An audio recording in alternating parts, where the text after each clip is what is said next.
ఆదివారం నాడు కొన్ని పరిహారాలు పాటించడం వల్ల సూర్యభగవానుడు, లక్ష్మీదేవి అనుగ్రహం లభిస్తుంది. అర్ఘ్యం సమర్పించాలి. ఆదివారం నాడు కాస్త ఉప్పు తక్కువ చేయాలి. ఇలా చేయడం వల్ల శారీరక, మానసిక సామర్థ్యం పెరుగుతుంది. సూర్య భగవానుని పూర్వీకులతో సమానంగా భావిస్తారు. అందుకే ఆదివారం రోజు మీ ఇంట్లో పెద్దవాళ్ళని సంతోషంగా చూసుకోవాలి. వారికి నచ్చిన పనులు చేస్తూ తీసుకుంటే సూర్యదేవుని అనుగ్రహం పొందుతారు.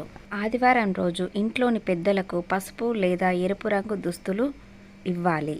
ఇలా చేస్తే జీవితంలో ప్రశాంతత లభిస్తుంది. అర్ఘ్యం సమర్పించే సమయంలో మీ 2 చేతులు తలపైకి ఎత్తి నీటిని కిందికి వదలాలి.